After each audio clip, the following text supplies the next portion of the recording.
We are the #1 most innovative sports brand. When we launch products, when people talk about the World Cup, they think about World Cup, and we only think about World Cup and innovation. So the two things that you would have seen that are visible at the World Cup, the first one, everyone noticed the soccer boots. 80% of the players who played in the World Cup played in Nike boots. So someone asks us, what would you call your consumer? Our consumer is threefold. The consumer that we're obsessed most with is the one that competes, the one that wants to be #1. This consumer we innovate for, because that's the consumer that tells us how to make the product better. Then we have those who participate. The participate ones is amateur leagues, anyone who just loves sport, trains, all of that stuff, who's just in it, but will never win a gold medal. And then we have those who identify with sport. We have those who take the values of sport and take them to the street. What informed the World Cup in South Africa? Because we led the World Cup from South Africa. So the initiatives that you see Nike was doing were led by South Africans, which was good. And the first thing we did was try and understand who the consumer is, because that's the essence of marketing anyway. We serve the consumer. So the key thing then is we studied these two consumers. We realized that we've got two consumers in this country. We've got this consumer that predominantly is in the suburbs and upper suburbs and upper. Then we have this other guy who is down there in the rural areas. So what we then said as Nike, as the South Africans who are here, how do we use the power of football to bring about change? First, how do we get these two to talk and to share experiences? So we then said, those two, what we will do as a South African team, Nike team, will influence Nike Global to use the power of sport to bring about change. At Nike, we are a brand first. We hold dear to that because almost like 65% of our value is the brand. So we damage the brand, we damage the company's value. We damage shareholder value. So the brand is important.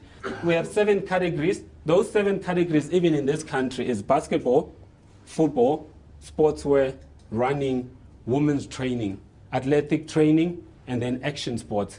So we have 6 geographies. So the 6 geographies, the key ones is Japan, China, North America. Then we have this other geography called emerging markets, which South Africa belongs in. So then we have 27 territories, which is countries. And South Africa is one of those 27 territories. And then we've got 42 key markets. When we say 42 key market, it means it includes distributors, licensed distributors. Just briefly, these are the core things that drive Nike, the brand. Sport is our passion. We're not a fashion brand, we're a sport brand. Youth is our energy. Innovation is our advantage. We innovate for a better world now. The only new thing we've added in innovation is innovate for a better world. What that means is, during this World Cup, for the first time, we launched the most green jersey in the history of the World Cup. It's green because 13 million plastic bottles were diverted away from landfill sites into making 100% recycled polyester. From that 13 million bottles, you make 1.5 million jerseys. All the jerseys, whether you're a fan or a player that you wore during the World Cup that were Nike, were all 100% recycled polyester. So that's what we call considered design. You innovate with the environment in mind. So the next thing is product is king. We innovate product. Premium is our ethos. World Cup was planned 2.5, 3 years ago. By the time we go and execute the World Cup, we planned 3 years thinking about how to win the World Cup and how to elevate our brand during the World Cup, how to use the moment, the energy of the World Cup. So we then said it's a defining brand moment. The key drivers that we were going to use is 1, product, footwear, and the jersey that I've already told you. So we thought we'll do this and help even South African players. You saw during the World Cup, the opening of the match, 9 out of 11 South African players were in Nike boots. So then the digital part, this is the landscape that we live in, digital. We know things work in social media.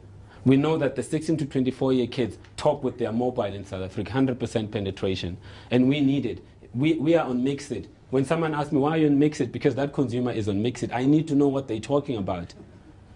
Facebook, all the Twitter, all the social network, we're there.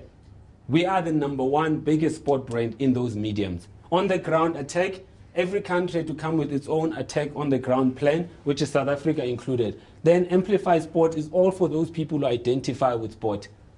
It's the great spectator.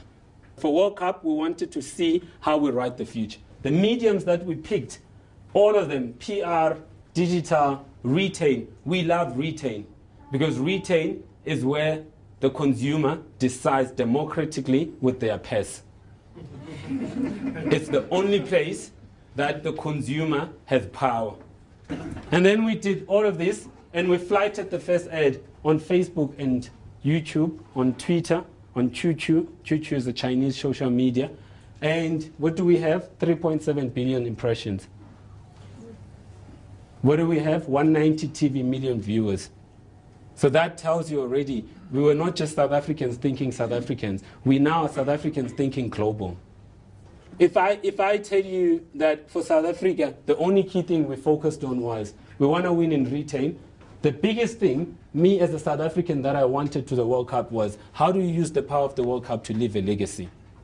How do you make sure that you persuade the corporation to invest money in the country and leave something physically that will help South African players become better players on and off pitch? So these are the key things we focused on. Retail, the Life Center, the Carlton Center store, the football. Why do we do that?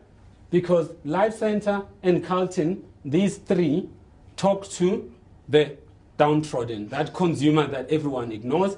This one talks to the suburban one. This Life Center talks to global. And these are all the players, that images that you see here were either sent from a player we picked, a kind of youngster who said, I think so-and-so is going to write the fish from China. And then we show their face here. And then they go on social media and we tell them, oh, by the way, your face is going to be shown in South Africa at this site. 1 million kids, go and check out so-and-so's face.